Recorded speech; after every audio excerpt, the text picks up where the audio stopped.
Salut à tous, c'est Nico et bienvenue dans cette seconde vidéo du jour puisque Games Workshop vient de nous lâcher un paquet de mises à jour pour Warhammer 40 000, y compris un nouveau détachement Ultramarines, les datasheets qu'on avait déjà de Calgar et autres, mais aussi les coups en point, les nouvelles Stealth TOW avec leurs nouveaux coups en point et leurs nouvelles règles, les nouveaux scouts Space Wolf et quelques autres changements par-ci par-là, donc on va couvrir un peu tout ça.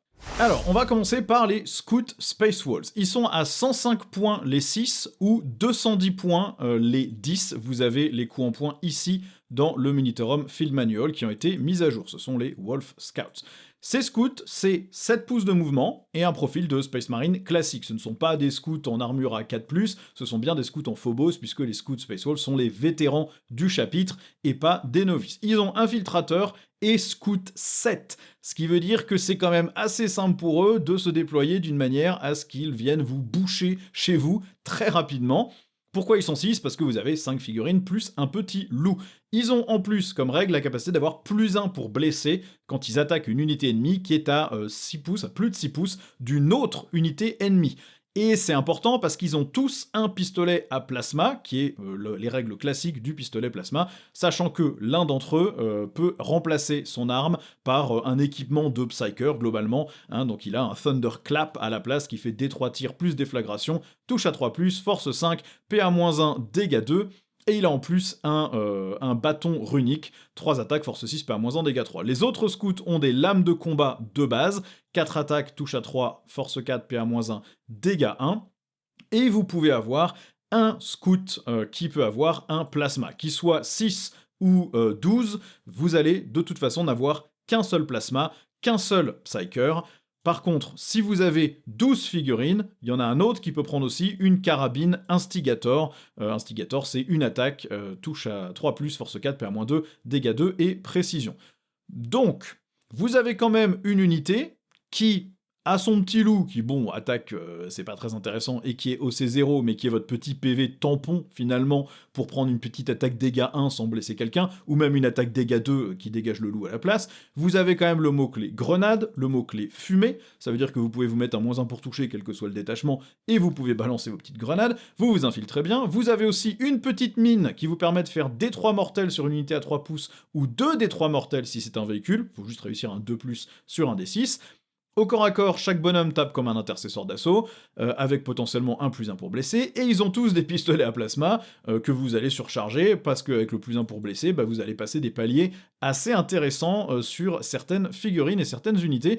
Bref, c'est une unité qui est probablement pas du tout assez chère pour ce qu'elle fait. 105 points pour 6 figurines, dont un qui est un PV tampon gratos, le reste qui sont des Space Marines, qui bougent à 7, qui s'infiltrent, qui scoutent de 7... avec des pistolets plasma et de la mêlée correcte, et un fusil à plasma, et potentiellement le petit Psyker qui a quand même un pouvoir pas ridicule et qui tape un peu mieux au corps à corps, plus la mine, ça commence à faire beaucoup pour le prix, et effectivement, bah, pour une armée Space Wolf qui a tendance à aller déjà assez vite, à bien prendre la table et à avoir des trucs assez tanky, si vous arrivez à enfermer l'adversaire dès le tour 1 avec 2 packs de 5 scouts qui le bouchent chez lui pendant que le reste de votre armée avance et se prépare à charger, concrètement ça va être compliqué à affronter pour plein de match-up. Donc si vous êtes joueur Space Wolf, vous êtes très content de cette unité, elle est vraiment très bien. Si vous affrontez régulièrement des Space Wolf, vous allez sans doute en bouffer des paquets. Maintenant, pour les taux, vous avez la nouvelle fiche technique des stealths, donc qui remplace bien les stealths précédentes. Hein. Si vous regardez dans le Minitorum Field Manual, vous allez bien voir qu'il n'y a plus qu'une seule entrée pour les stealths, et c'est 110 points les 5 figurines. C'est le même profil, ça bouge à 8, enduit 4, save à 3, 2 PV, commandement 7, OC 1, ils sont toujours infiltrateurs, ils ont toujours discrétion. Par contre, ils peuvent avoir sur les 5 2 canons, 2 blasters à fusion, qui ont le même profil, force 9, PA-4, dégâts D6 avec fusion 2. Ils peuvent avoir un drone marqueur qui leur donne le mot-clé marqueur light qu'ils ont déjà, mais qui leur permet de marquer s'ils ont avancé. Le truc, c'est comme vous pouvez aussi leur mettre un gun drone qui a assaut, qui du coup rend l'unité des stealths éligible pour tirer quand elle a avancé, et bah ça veut dire que en fait elle est éligible pour tirer, et donc elle est éligible pour marquer aussi. Donc concrètement, le drone marqueur, je sais pas exactement à quoi il sert, à moins que j'ai mal interprété certains trucs. Vous avez toujours la petite balise de téléportation qui vous permet de faire une arrivée précipitée à 0 CP, à 3 pouces de la balise et à plus de 9 pouces des unités ennemies. J'ai jamais vraiment vu personne l'utiliser de manière très intéressante. Et vous avez toujours la règle de, quand vous avez observé une unité, tout ce qui tire dessus, eh bien, va avoir la relance des 1 pour toucher et la relance des 1 pour blesser. Maintenant, j'en ai parlé avec un joueur taux assez efficace qui est dans mon groupe de jeu, et pour lui c'est un gros nerf, parce que 110 points c'est plus cher, mais l'utilité n'est pas meilleure. Déjà, vous n'avez plus sur le chef de l'unité la capacité de vous désengager et de tirer ou même de cibler avec au moins le chef de l'unité ou celui qui portait le système de soutien. Donc ça veut dire qu'une fois que vous êtes au corps à corps, si vous désengagez, vous ne ciblez plus, votre unité est concrètement perdue. Vous avez certes un deuxième blaster, et le mot-clé grenade aussi qui a été rajouté, qui est sympa, mais les dégâts de 2 blasters à fusion qui touchent sur 4+, à moins que vous pouvez pas cibler pour vous-même, donc il faudrait qu'une autre unité vous cible le truc que vous voulez dégommer pour toucher à 3+, et avoir la relance des 1 pour toucher, pour blesser. Je sais pas si c'est vraiment rentable pour 110 points pour une unité qui est surtout là pour faire de l'utilité et du marquage. Et les transformer en unité de létalité, mais avec une létalité pas très stable, je suis pas sûr que ça vaille le coup non plus. Donc, concrètement, ça va vous faire perdre plusieurs dizaines de points dans chacune de vos listes où vous jouiez plusieurs stealths, et il va falloir réfléchir à comment construire une liste tôt. Je suis assez d'accord, je pense que pour moi, ça c'est un nerf des stealths, je les trouve en dessous de ce qu'il y avait avant, parce qu'elles gagnent un peu de létalité, mais elles étaient jamais prises pour ça, et elles sont toujours moins efficaces que d'autres unités pour faire du dégât. Bon, et le cœur de cette mise à jour, c'est quand même les ultramarines qui gagnent un détachement à eux, comme les Iron Hands, comme les Imperial Fist, comme les Raven Guard, comme les White Scars. Les chapitres génériques ont gagné leur propre détachement, et évidemment, le détachement ultramarine, c'est la Gladius. C'est exactement le même que la Gladius à peu de choses près, sauf que il est quand même extrêmement pété, puisque si vous avez une figurine de Marneus Calgar sur le champ de bataille, vous pouvez rechoisir une doctrine que vous avez déjà cramée. Normalement, la Gladius, vous choisissez soit la doctrine Dévastator pour avancer et tirer, soit la doctrine d'assaut pour avancer et charger, soit la doctrine tactique pour vous replier, tirer et charger. Mais une fois que vous l'avez utilisée pour toute la bataille, et vous pouvez plus la remettre sauf en payant un PC pour une unité.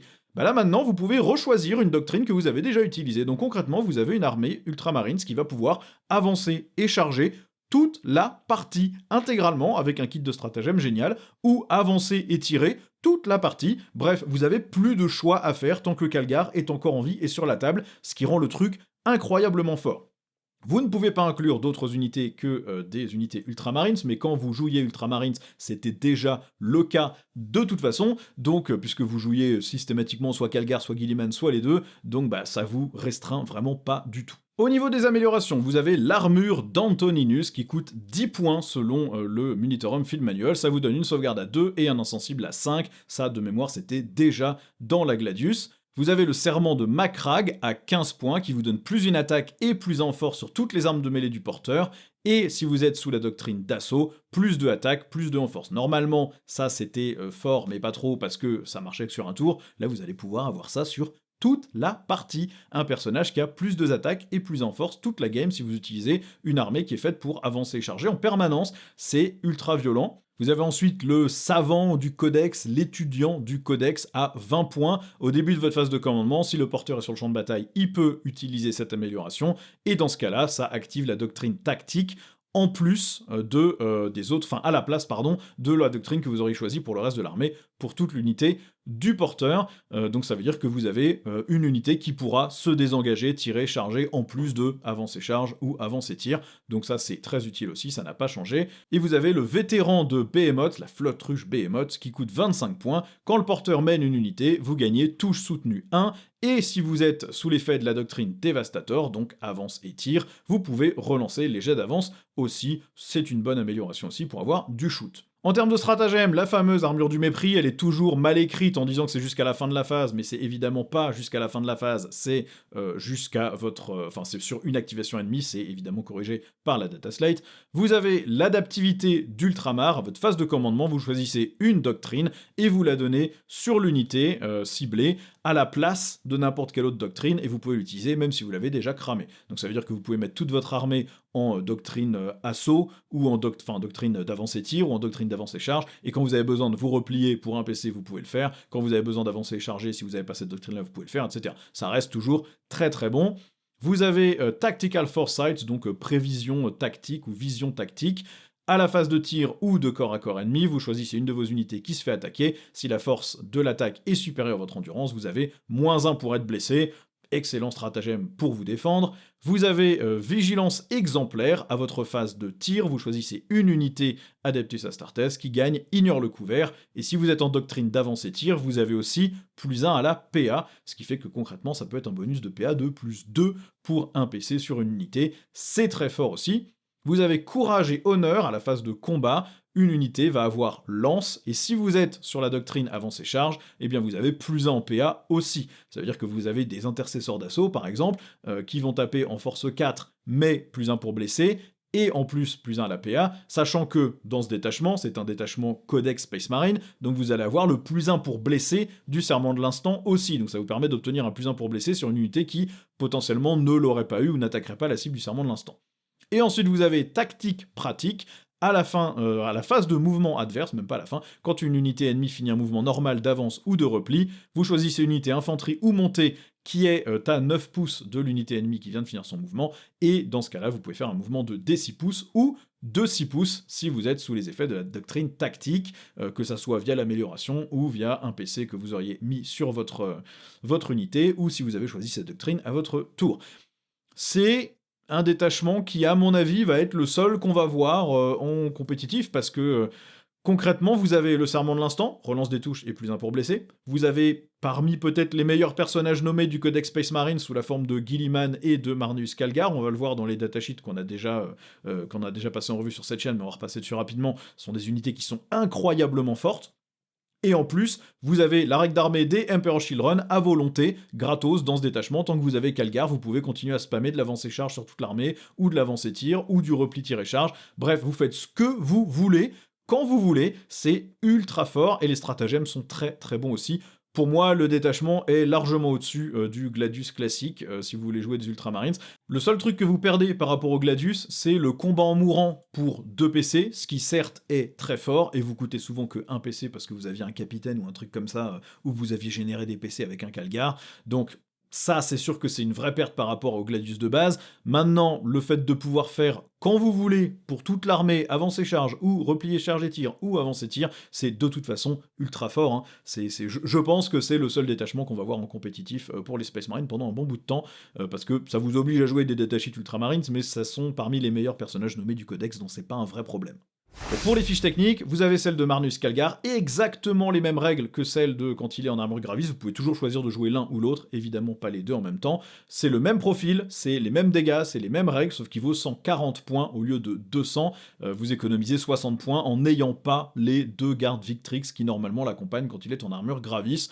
Bon, ça vaut le coup, parce qu'il peut rejoindre d'autres unités qui sont vraiment très bonnes. Vous avez aussi la fiche technique de Cato Sicarius. Alors dans le Munitorum Field Manual, il est toujours listé à Capitaine Sicarius. Il n'y a pas de datasheet de Cato Sicarius. Ah si, il est là d'ailleurs, tiens. Bah, donc vous pouvez jouer les deux. En fait, vous pouvez choisir soit l'ancien Capitaine Sicarius à 85, soit le nouveau à 120 points, et le nouveau il est vraiment très fort, déjà parce qu'il tape globalement comme un champion des lames custo, hein, avec ses 3 profils très très violents. Il a un bon pistolet à plasma qui ne surchauffe pas et qui est dégâts 2 de base, donc il est tout le temps surchauffé, mais il n'a pas la règle à risque. En plus, il donne un mouvement réactif à l'unité qu'il rejoint, c'est-à-dire les gardes Victrix, et en plus, vous pouvez faire intervention héroïque pour 0 PC, même si vous l'avez déjà fait. C'est donc un excellent personnage, 120 points c'est cher, on va voir que le pack Calgar à 140 plus Sicarius à 120 plus les Victrix, ça douille, mais ça fait quand même une sacrée brique. Parce que les Victrix, c'est 130 points les 3, ou 210 points les 6, pour des trucs qui cognent comme des sonneurs, 5 attaques, touche à 2, force 5, perd moins 2, dégâts 2, plus un champion, enfin, vous allez avoir un champion qui remplace un bonhomme qui va avoir 6 attaques, force 5, perd moins 2, dégâts 2, avec précision et jumelé, et vous allez avoir un porte-bannière qui, une fois par bataille, vous permet d'avoir plus 1 en force et plus 1 attaque, et ça va s'appliquer potentiellement à Sicarius et aussi à Calgar, qui peuvent tous les deux être agglomérés dans la même unité, et qui vont donc taper encore plus fort aussi. En plus de ça, vous avez -1 pour être blessé quand l'unité est menée par un capitaine ou maître de chapitre, donc Sicarius ou potentiellement Calgar, et vous avez en plus à la phase de tir un mouvement d'élan, donc vous bougez de D6 pouces quand on vous tire dessus et que vous avez perdu au moins une figurine.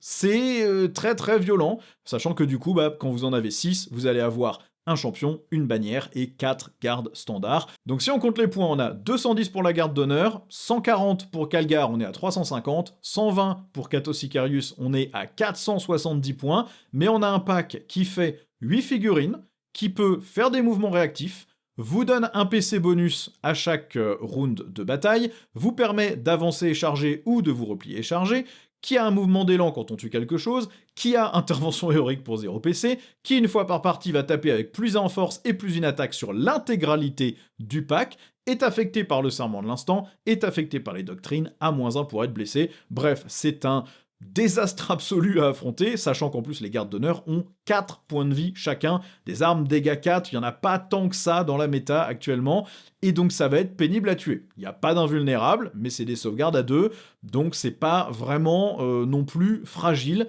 C'est un pack absolument terrifiant à affronter, et si vous jouez ça dans le nouveau détachement ultramarine, c'est bien ça, avance et charge tout le temps, même si Calgar donne déjà la règle, mais dans ce cas-là, eh bien vous pouvez prendre n'importe quelle autre doctrine, et eux, c'est un pack qui a une projection juste monstrueuse, donc c'est très très très violent comme nouvelle règle pour les ultramarines. Bon voilà pour ces mises à jour de Warhammer, donc si vous êtes joueur Spacefall, vous êtes probablement très content de ces nouveaux scouts, ils sont vraiment très très bons pour leur coup en points. Si vous êtes joueur taux, je pense que vous êtes un peu dépité des nouvelles stealths, c'est probablement un nerf, sauf si vous aimez utiliser vos stealths de manière agressive, dans ce cas-là, ça vous donne la capacité de les utiliser de manière agressive avec grenade et les 2 fuseurs. Maintenant, si vous en êtes réduit à utiliser vos stealths pour aller dégommer des trucs au fuseur à la grenade, et normalement, soit vous avez mal construit votre liste, soit il y a un plan de jeu qui a pas marché comme il fallait. Et le fait que vous puissiez plus vous replier et quand même guider quand vous avez été engagé au corps à corps, c'est quand même un peu emmerdant aussi. Donc je pense que c'est un nerf, je suis assez d'accord avec le joueur de mon groupe de jeu avec qui on en a parlé. Et puis si vous êtes joueur ultramarine, bah là vous vous frottez les mains parce que Calgar à 140 pour un PC gratos, Sicarius à 120 pour un truc qui tape ultra fort, intervention héroïque gratos et mouvement réactif sur une unité, et les Victrix à 130 les 3, ce qui est vraiment pas cher, et 210 les 6, ce qui est vraiment pas cher du tout pour des trucs à 4 PV qui cognent comme ça, je pense que vous êtes content, plus le détachement qui est juste meilleur que le Gladius de toute façon. Donc là je pense qu'il y a probablement eu un petit problème à l'écriture, mais bon, vous me direz ce que vous en pensez en commentaire, est-ce que vous êtes d'accord avec ce que j'en pense ou pas. Je vous rappelle que j'ai le petit partenariat avec MyHobbyPlace, je vous rappelle pas comment ça marche, le lien est dans la description, ça vous coûte moins cher, vous me rapportez une commission si vous achetez sur ce lien, et ça soutient la chaîne. Bref, je m'arrête là et je vous dis à la prochaine pour une nouvelle vidéo. Ciao!